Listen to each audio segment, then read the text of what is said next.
Good morning, good evening. Whoever you are, wherever you are, whatever you might be doing, we wish to welcome you to the Silverlight Show. The Silverlight shines to illuminate that which lies hidden in darkness. For those of you tuning in to listen in on the latest news on election fraud, we welcome you in. Quick shout out to our supporters. We have a continuing sponsorship from @Affinity WES, that's @Affinity Writing and Editing Services. If you do anything with words, they can help. So on Facebook or on Twitter, look up @Affinity WES. A shout out to Hippie Witch Vibes on Etsy.com. Go to Etsy.com, enter in Hippie Witch Vibes, all one word. They have an ever-expanding catalog. They're constantly adding new products, so there's something there special for you or maybe somebody you care about. They've just added a new honeybee necklace, which I think any woman would love. And there's even a surprise package. So if you just need a little gift to get yourself over the, quite honestly, endless barrage of news in this world, maybe it's in order to treat yourself a little bit with Hippie Witch Vibes on Etsy.com. Now on to the meat of the story. We all like to talk about fake news and what's real and what isn't. So I did some extra digging into this story. I made sure it wasn't just one source. It's being reported across multiple sources. The Guardian, CNN, Fox, you name it. Remember a couple months back from November onwards that the former president was claiming the election was stolen from him? And he was going on live TV, he was going on every event that he possibly could to claim that there was fraud involved. In the United States, they use election machines to help tabulate their results. And the company that makes those machines chose to take it personally. Which, well, they should. They are a big company. At the same token, everybody has the right to defend themselves from being given a bad name. You do have the right to free speech, at least in the Western, educated, industrialized, rich, and democratic countries. That's right, the weird countries. You have a constitutionally protected right to free speech, with two exceptions. You're not allowed to use free speech to incite a riot. So, as a classic example says, you're not allowed to yell fire in a crowded theater, because people would do things that they normally wouldn't. Secondly, you're not allowed to slander somebody, accuse them falsely. And in this case, Dominion has decided to move against Sidney Powell, who was appointed by former President Donald Trump to lead his campaign of 60 different lawsuits contesting election results. She was the one who basically authored the narrative about a stolen election and the hashtags and all the sort of social media jazz that comes along with it. All orchestrated. And this very day,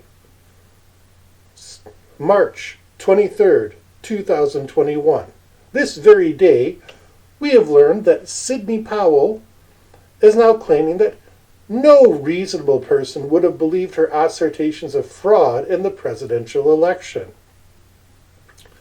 That's right. The person who was appointed by Donald Trump to begin the narrative of election fraud, of a stolen election, the improprieties were behind everything, is now trying to claim, oh, I just made it up. Nobody would believe that silliness. After filing 60 lawsuits, it was all in the name of silliness. At least that's what Sidney Powell is trying to claim. Again, right to free speech, no problem. I can go out there and say, I don't trust vaccines. I can go out there and say, I trust vaccines. Anybody has the same right to do that. You're allowed your freedom of opinion. But when you start filing lawsuits, this entire idea of proof starts coming to the forefront. These statements that were made repeatedly by many members of not only the presidential election team, but the entire Republican Conservative Party. They were echoing that to themselves. They got their followers, their cult-like followers, to echo it to themselves and say, they stole the election, and no one could tell them differently. And now, when they're confronted on this very issue, oh well, it was just a joke.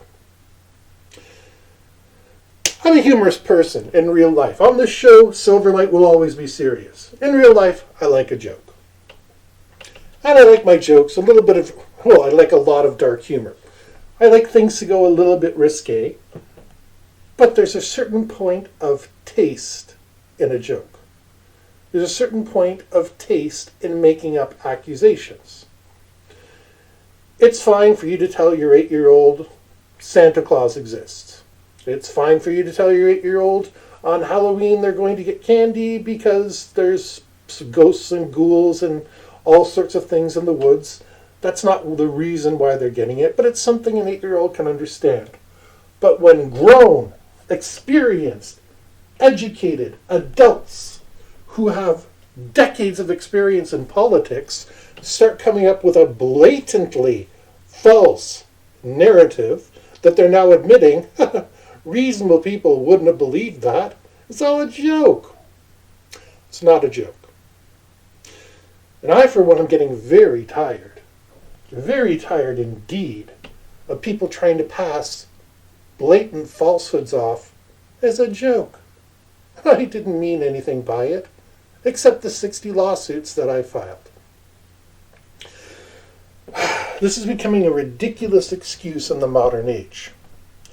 We all make mistakes.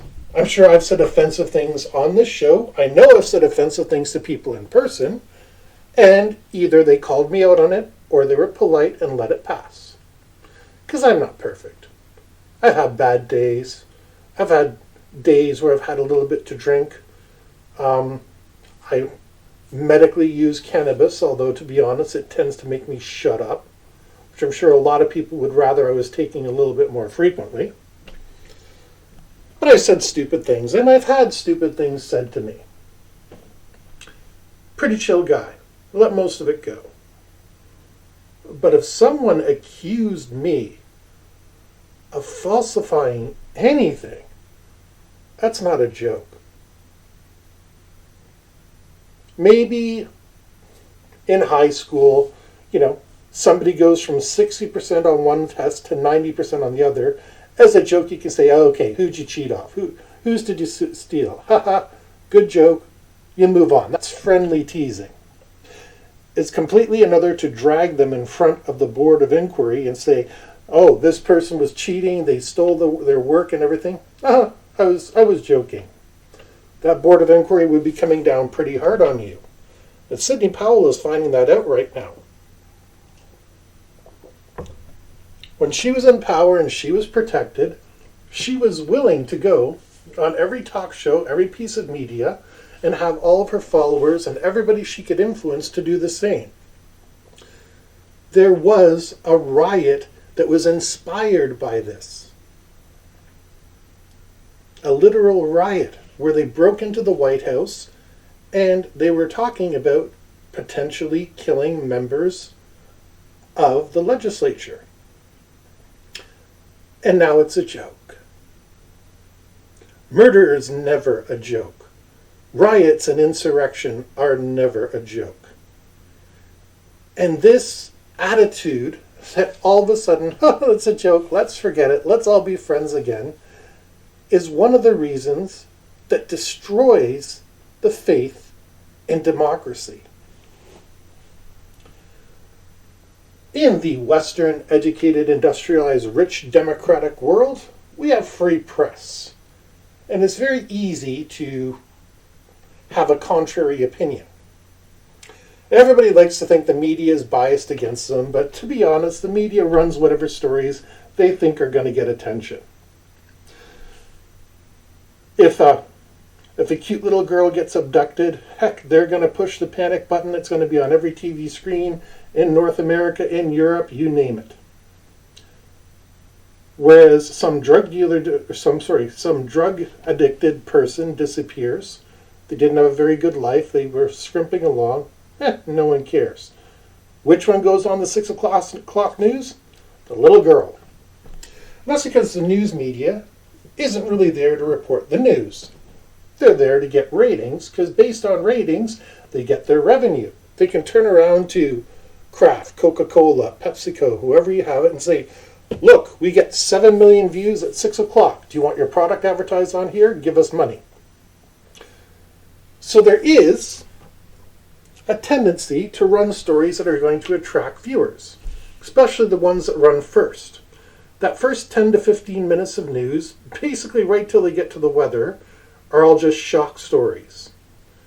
And I always joke you can tell it's a slow news day when the first story they kick off is, lost puppy or something like that. Obviously nothing important happened. This story will probably be on the news before I can even compile this episode and upload it to YouTube. And believe me, I'm going to do that pretty darn quick, as soon as I can.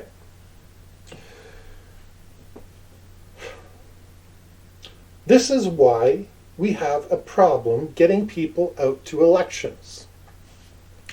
This disenfranchises them. There's a lot of people that are going to turn around and say, oh, Sidney Powell is just acting on her own. Donald Trump did nothing wrong. Just like there's people out there that said Hitler did nothing wrong. Stalin did nothing wrong. Mao Zedong did nothing wrong. The Khmer Rouge did nothing wrong. No matter what position you take, no matter how objectionable a person that you find, they did nothing wrong. They were surrounded by the product of their times, or they didn't mean it. There's people out there that will say Hitler didn't intend for the Holocaust to happen. He was the leader. And Donald Trump was equally the leader of the United States when he launched these inquiries, these lawsuits, all this frenetic activity into election fraud. He made sure the narrative was spread amongst his cult-like supporters. Because for some reason, this media star, this darling of the uneducated, and I say that fully knowing that some people out there are very educated and support him.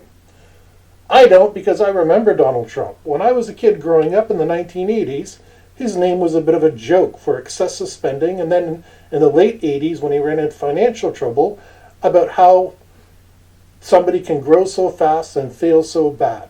He did claw his way back, which I respect. But I respect a lot of people for things that they did without liking the way they did it. Donald Trump is a master in the courtroom. I give him props for this. I can't give him enough. He has defeated and gotten lawsuits thrown out without so much as attending. He is that good. He has that many people on his side. Indeed, he had this Sidney Powell lady on his side, who's a lawyer. She's a very qualified lawyer. This is in no way intended to impinge on her abilities as a lawyer, and she knows the law quite well. And she's showing us that with these outlandish claims as they're being responded. The plaintiffs, Dominion Machines, have themselves characterized the statements as wild accusations, inherently improbable.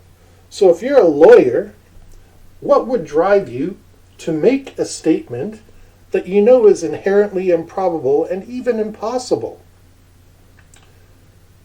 Well, I'd like to say it was belief, but by Sidney Powell's own admission, no reasonable person could have believed her.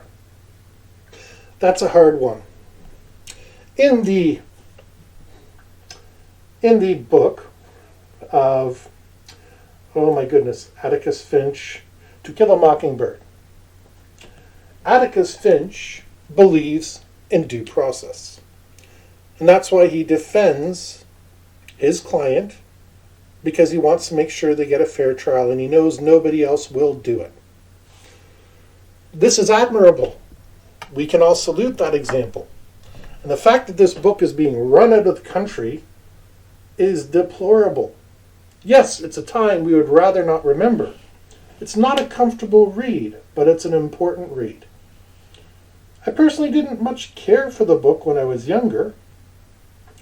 I've had a chance to reread it, and the message is worth it. Could I do better than the original author?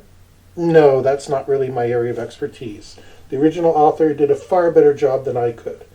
So I can't say anything bad, except that this book needs to be taken into serious consideration.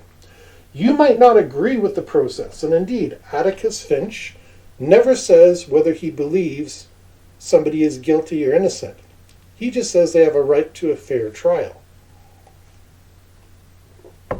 He certainly never said anything to the effect of, "Ha, and nobody would believe that. I'm just doing this because apparently I have nothing better to do." She doesn't actually say what justified her going on, filing lawsuits, and going on the media, making claims. All these crazy things that Sidney Powell did on Donald Trump's behalf. Doesn't even provide a rationale, except, nobody would believe that. It was just a joke. If I had a joke to tell, I'd go on the comedian circuit. As you can tell by my presentation, I'm not particularly suited to it. I have a more serious sense to my voice.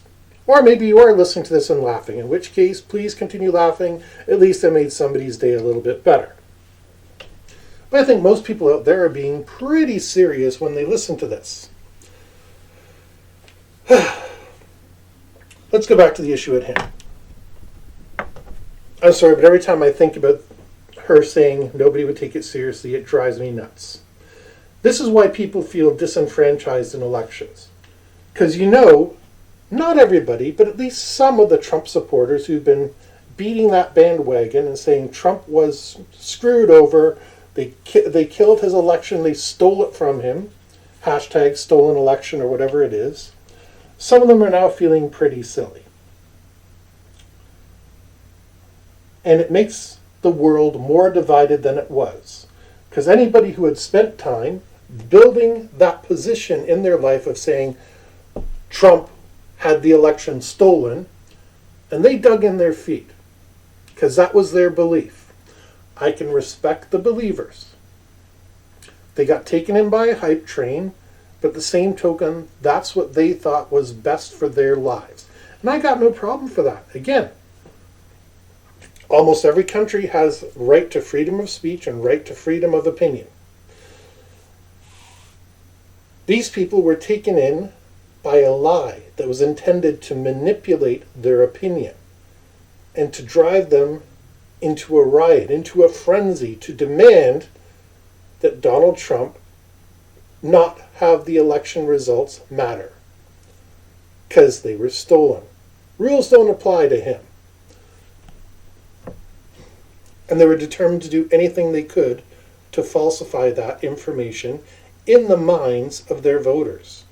Now, this will not change anybody's opinion, really. You're going to get some sort of conspiracy theory out of this thing that Sidney Powell is acting like a stooge and she's just doing whatever she can to get the voting machine people off her back.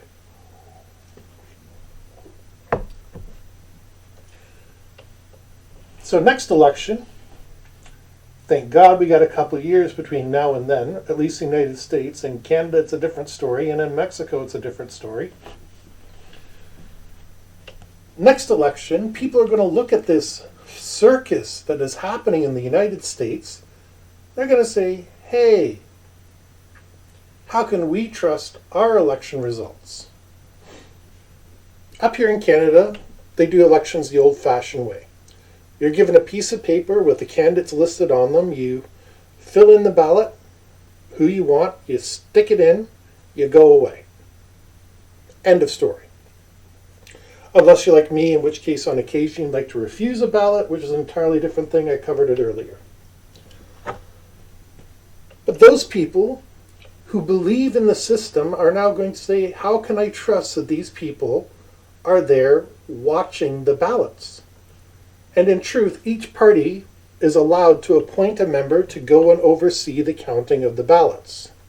This is an old-fashioned system. It probably belongs in the 1900s. I mean the early 1900s. But it works. It's old-fashioned, it's slow, it's painful. But it works.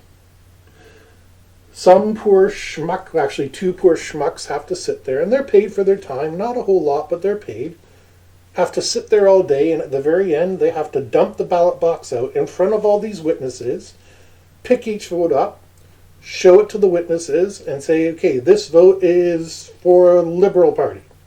And the next one, this one's for the Conservative Party. Third one, this one is for the NDP. Fourth one, this is for the Bloc Québécois. And then people can challenge or not challenge, saying, no, it's not properly filled out, whatever the case may be.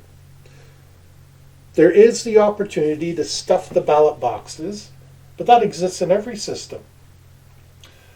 The Dominion Corporation has been accused several times of fabricating votes, and they've established a pretty airtight reputation. This is why when Bush was elected, it all came down to Florida, because they had to double check that the machines weren't doing anything funny. Remember, back in 2000, computers were still something a little bit new. The internet was something a little bit new, so people still didn't really trust it. And here we are in 2021, still with the same problems with computers. Oh, the computers must have tallied it wrong. The Chinese must have hacked it. The Russians must have hacked it. Everybody must have hacked. The Iranians. Heck, blame the North Koreans. They haven't made much of a fuss lately. I'm surprised no one's mentioned them. But this destroys confidence in the system. Now, I encourage everybody to use your minds. Don't always trust the system. Definitely use that space between your ears, because it's the most valuable piece of real estate on the planet. There are 7.5 billion brains on this planet that work better or worse, depending on an individual situation. But the fact is, they work. Everybody can look at the facts and evaluate things for themselves.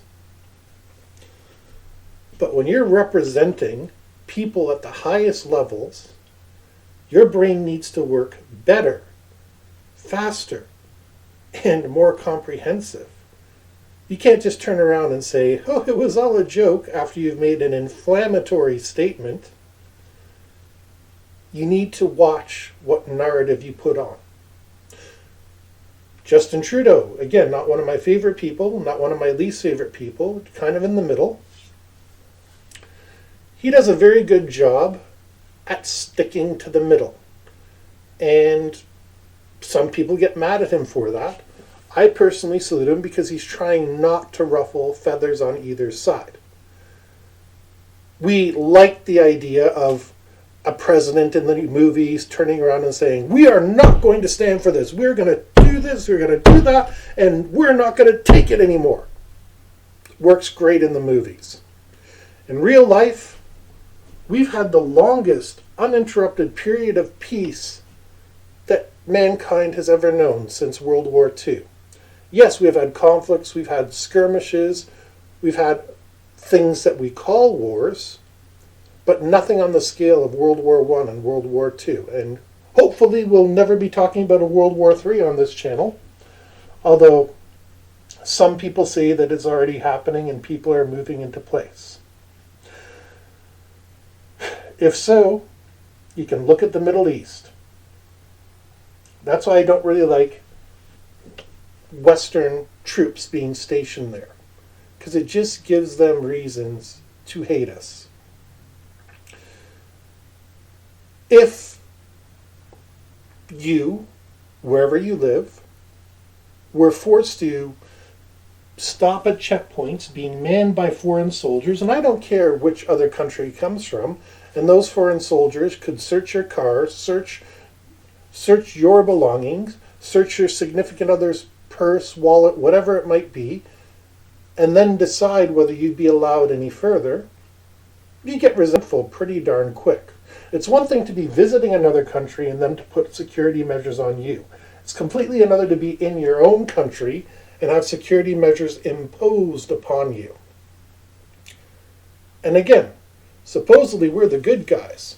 We're the democratic people. So when we go to other nations and show them that all we do is repress people, that's the opinion they take away from this. I read an article a while ago that when you look at the Middle Eastern conflict and the soldiers that we send over there, we look like the Empire from Star Wars. We're over there using robots, using superior technology, all that sort of stuff, and they have a small band of rebel freedom fighters. George Lucas really struck a chord when he made those movies. And Disney tried to tap into it too because they kept that idea of a small band of rebel freedom fighters going. This is kind of what Sidney Powell and Donald Trump are trying to tap into.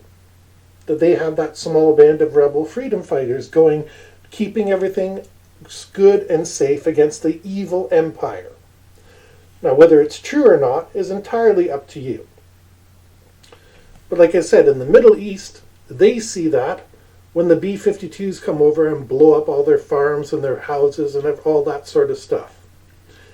In the southern states, they see that when they see an election being stolen. And can you imagine how it must feel to be betrayed? Imagine if the rebel leaders in Star Wars in one of their episodes turned around and said, oh, sorry, yeah, the whole rebellion thing, it was, just kind of something we were doing. Don't take it seriously. It would have killed the momentum of the movies. And that's in fiction, where characters work exactly as the author or the screenwriter wants them to. I was joking with my 8-year-old the other day, and since I am an author, I said it's kind of like you play with your Polly Pocket and your Barbies and stuff, except it all happens in my head till it hits the paper. And this is what the big people, the Sidney Powells, the Donald Trumps, the Mayor Cuomo, and all those people are doing. They're playing with facts in their mind. They're moving them around like characters on a movie screen. That's simply unacceptable in 2021. News travels fast. It always has. There's an old Greek legend about bad news traveling fast and good news being slow. I forget the exact legend, but it's true to this very day. They knew this nearly 3,000 years ago, and we're still living with it in 2021, when the old myths and the old sayings should be long gone, but they hold as true as ever. Why does bad news travel fast? Because people like to gossip. There's nothing wrong with that. My significant other has a taboo against gossip. Oh, you shouldn't talk about people. Yeah, you shouldn't, but people do. Oh, did you hear about so-and-so? Ooh, yeah. Just something people are naturally born to do. Whether it's over a cup of coffee, at the water cooler, or you just bump into somebody and they ask about an old childhood friend. It's happened to me more than once. Oh, how's so-and-so doing? Oh, that person passed away. Really? And I'm not really that old. I'm actually probably a lot younger than some of you think I am. Probably a lot older than some of you think I am, but that's neither here nor there. But gossip is also how this rumor about a stolen election got spread. Gossip aided by the internet. The World Wide Web. Call it what you will. Because that way, not only are people talking about it at home, but when they go to work, they work around people and they talk with people with similar persuasions. You might not agree on everything, but at the same token, at your workplace, you know which is the guy that also plays tennis, which is the guy that also watches football, which is the guy that does whatever, which is the girl that goes quilting. All these things. You know which are the people that you can talk to about whatever it is that you do. And politics is something that affects us all. I think most people don't share that openly. Like, they don't walk into the lunchroom first day of work say, I'm a Republican, who's with me? No. But they know how to spot their own. Same thing with Democrats and liberals. They don't walk into work the first day and say, I believe in unions. Nope. Keep it quiet. They talk to some people and they get to know who's receptive and who isn't. That's why when people in positions of authority abuse their trust, I use that word carefully, abuse their trust, because trust is placed in people of authority, no matter who they are. Whether it's a policeman, whether it's a teacher, whether it's a priest, whether it's anybody who has any sort of authority, there's a certain level of trust that they're not going to lead you astray. If you go to university and your professor decides to teach you the flat earth theory as his entire semester rather than being an example, you might want to be looking for your money back. If you go to a regular medical school and you want to study holistic medicine, you're not trusting in what the professor is saying, and you would be very justified in getting a refund and going to study medicine at a holistic place instead. Same is true as the opposite. You want to be a professional doctor, and you go to a holistic place, you might have significant issues, but the same token, you would treat those people with respect. You wouldn't stand up to the middle class and say, this is BS, and walk out. No. You'd simply sit there for the first class. You can walk out halfway through or stay politely till the very end, and then go and say, okay, this isn't for me, I'm dropping out. If a policeman pulls you over, you trust there's at least somewhat of a reason for them pulling you over. This is not true in all cases. Again, abuse of trust. There's policemen out there that do some pretty horrific things. Unbelievably horrific things. And that's something we've already dealt with on this show. We'll probably deal with it again. But that's a policeman. That's a professor. That's a teacher. These are not politicians who were in control of a nuclear arsenal, armed forces, budgetary reports, expenses, and had veto powers. And those people think it's okay to lie to us. Now, Donald Trump and Sidney Powell are not the first to do this. A couple generations ago, a guy called Nixon was involved in a little scandal called Watergate. It's a story for another time. I've actually been uncovering that Nixon did a lot of things behind the scenes that, while it doesn't invalidate what he tried to do, it does show that he actually was trying to be a good president. I once watched a 60-minute interview when he said he couldn't talk about everything he'd done, but history would eventually show that he was a better president than people thought of him. And he used a lot of influence behind the scenes. Russia and China were ready to go to war with each other, and he told them that he would intervene with nuclear weapons if either one of them moved. So naturally, the USSR and China didn't want to stand up to the United States, so they did nothing, which was a prudent move. Again, not something that's spread very often. The difference is, Donald Trump and Sidney Powell didn't have an ulterior motive besides keeping themselves in power. They only wanted themselves to be glorified. The reality TV star and his own personal lawyer just wanted to hold on to the spotlight a little bit longer. There was this there to give them a little push on the ratings game, to make sure their faces were still on TV and their voices were still being heard by the masses who came out to rallies to adore him. And it's disgusting. I don't say that casually. It's disgusting that they openly admit they were lying to us. They were manipulating us. Now, you can go back and listen to my expose on Donald Trump. And I think I did a pretty good job steering it right up the middle. I didn't hide anything he did, but at the same token, I made sure not to vilify the man all that much. Now, I feel more justified showing my true feelings. Because like I said, this is an abuse of trust. When somebody is elected to any position, I don't care if you elect a dog catcher, if you elect a sheriff, if you elect a garbage collector, whatever it is you elect, there is trust placed in that person that they're going to do the job to the best of their abilities. A lot of people live in condominiums, have a HOA, home ownership association, and there's so many horror stories about those people because they're in a position of trust. You want them to be telling you the truth, or at least as much of the truth as they can.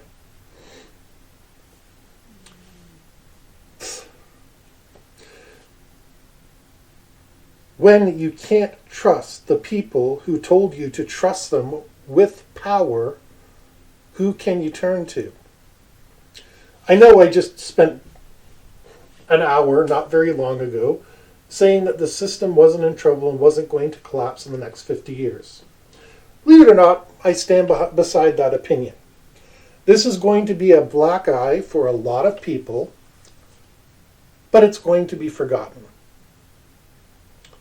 Hopefully things are going to go back to a little more peace and prosperity once the pandemic is over. Maybe we can even look forward to a little bit of an economic recovery. Not the ridiculous allegations that there's all this money being saved and put away by baby boomers that are going to start spending it now. Hell no.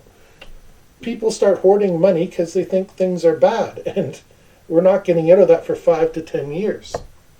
It's going to be very interesting to see what happens in the near future when people do start loosening their purse strings. And don't buy into gold or Bitcoin or silver. Those are bubbles. Not bubble is the wrong word. But those are things that never work out well for the investors. I've owned 3 ounces of silver since I was a child. My parents bought them for me.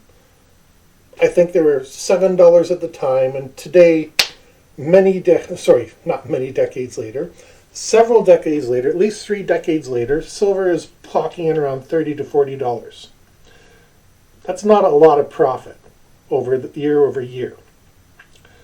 Gold has been going up, but the same token, buying in to gold is difficult. It takes a lot of money to get that first little bit of gold. I even looked into, they have gold ingots, these little 8-ounce pieces of gold, and you can buy them from overseas mints. So you would go to the mint of Karachi, I'm making that mint up, I believe, and they have those little gold ingots. And I thought that would be a good way to get into gold. It also is more in keeping with my philosophy, because if I have a bar of gold and you have a chicken, how can we make a deal? The chicken and the bar of gold don't have the same value. Even an ounce of gold and a chicken do not have the same value. Me with the gold and you as a farmer with the chicken, even if you have 100 other chickens, you're saying that chicken gives me eggs, that chicken gives me meat, your gold gives me nothing. So ultimately, it's not very sane to buy gold. The Bitcoin, the prices went through the roof on that. So unless you're starting off with a fair bit of money, I would recommend just staying away from it. That's the rich man's luxury investment, and the other things like Dogecoin, Dogcoin, whatever you want to call it, they're all in a category that's just too wild to even think of. Elon Musk says he wants to use that currency when he gets to Mars and make a money-free existence. Well, not truly money-free, but I think that's a definite possibility. The pandemic has already forced us to go to a mostly cashless society, but a cashless society and even a cash-filled society both depend on trust. You're trusting that when your employer or whoever it is that gives you money is giving you real money. So when you go to the grocery store, because pretty much everybody out there goes to the grocery store at one point or another. You're trusting that that $10 bill is going to be worth $10 in goods.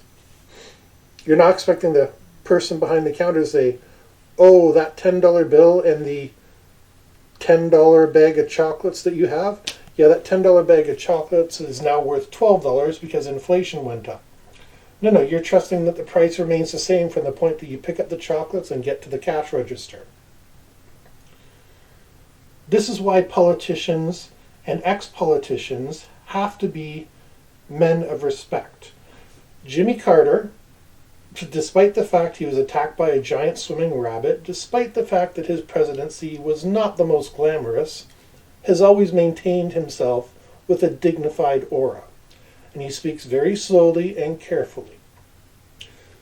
George Bush, the one who passed away, the one that's still around, is very careful with his media presence. Obama, again, he's very careful with his media presence, and he's very deliberate in presenting himself as an elder statesman. He doesn't go out and say, oh, Donald Trump ruined everything I did. He says, well, there's certain things you need to know. And then he goes on and tries to spin it in as positive a light as he can. In 4 years, the Trump presidency managed to ruin the trust in the authorities. Not only did he ruin it for the Republicans, because after this is coming out, people aren't going to trust the Republican Party because Donald Trump represented the Republicans. Conservatives are going to say, this is the guy that we elected.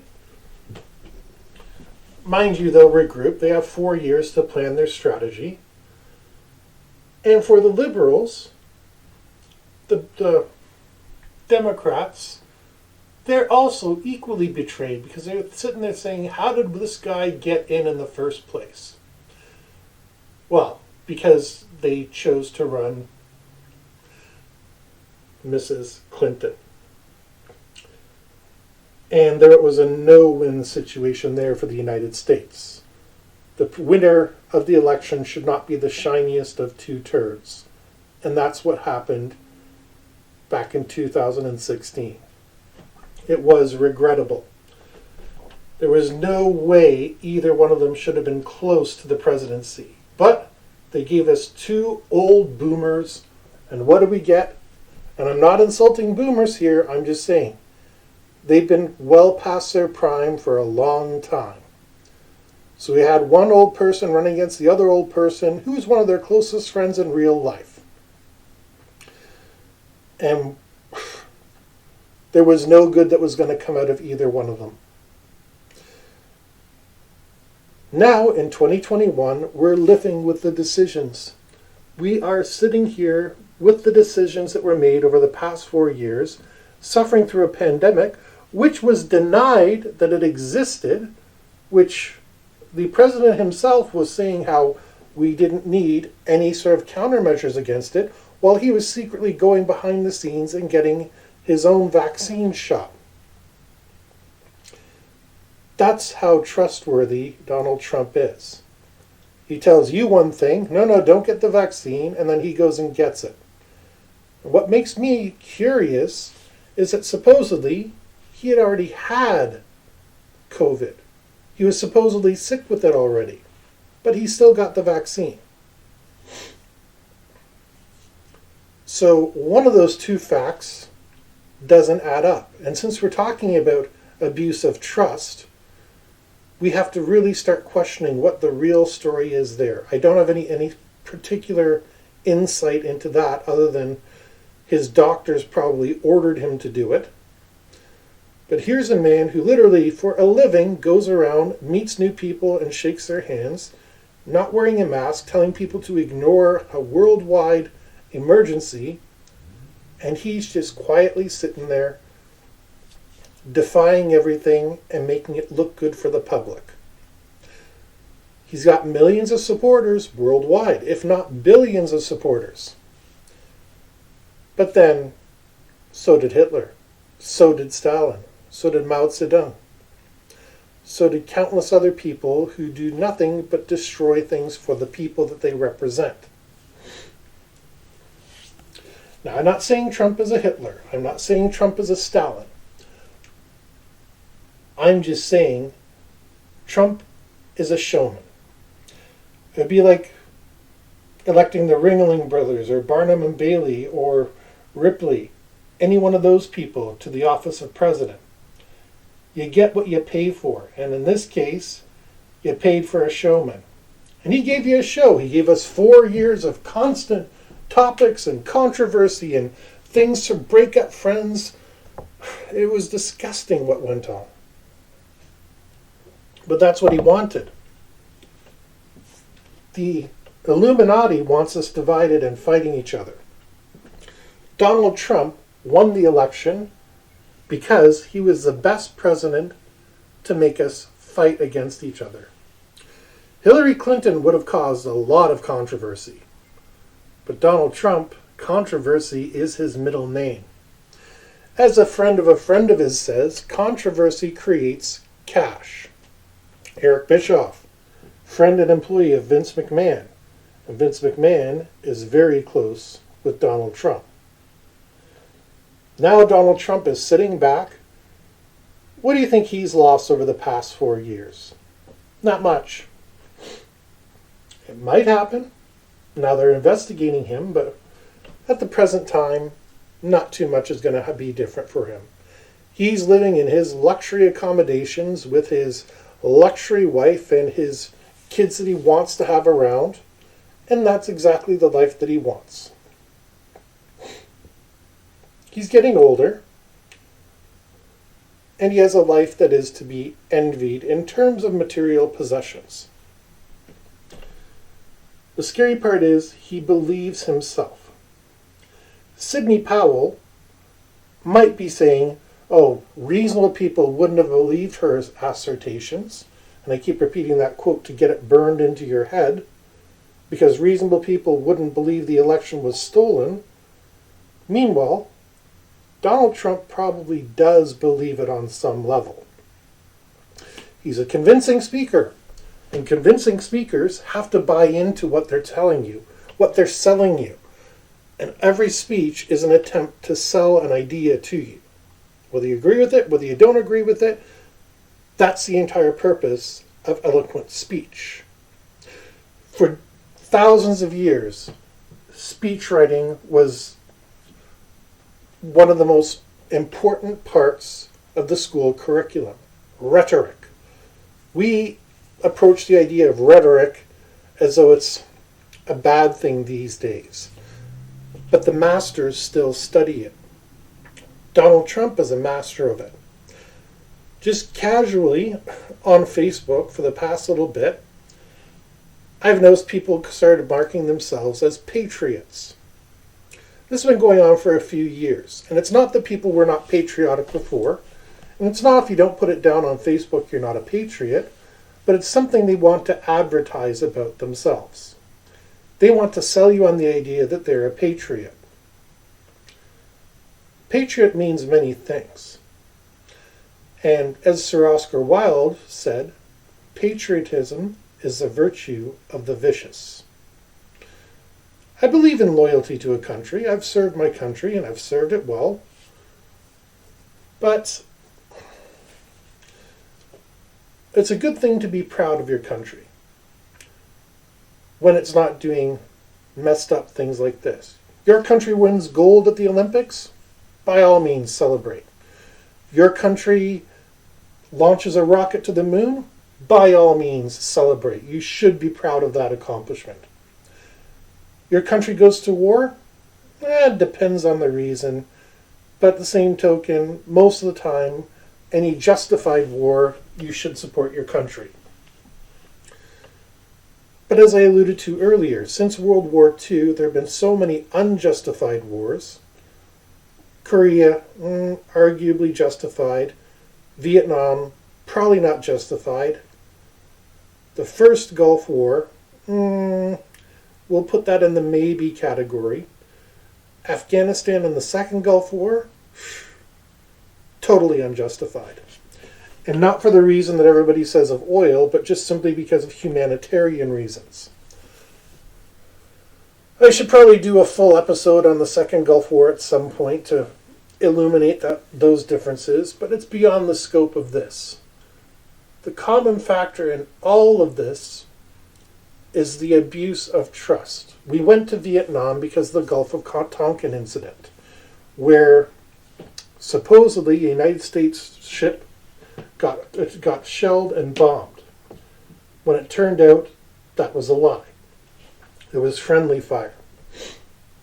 We went to the first Gulf War supposedly to rescue Kuwait, who had been invaded by Saddam Hussein. Okay, possibly. That seemed to work out okay, but then we cut Saddam Hussein off and Iraq off from all sorts of humanitarian aid, and they wound up suffering. Simply not good. The invasion of Afghanistan was done within days of 9/11.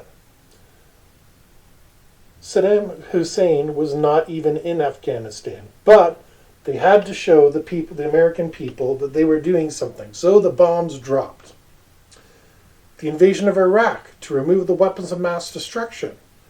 Boy, they banged that drum for a long time. And this is all before Donald Trump got into office. None of this is on him. But it shows that abuse of trust has been happening for generations now. Donald Trump is just the cherry on top of the sundae. But the sundae isn't complete without it. And it makes the whole thing come together. Who is going to trust the current government, no matter where you are?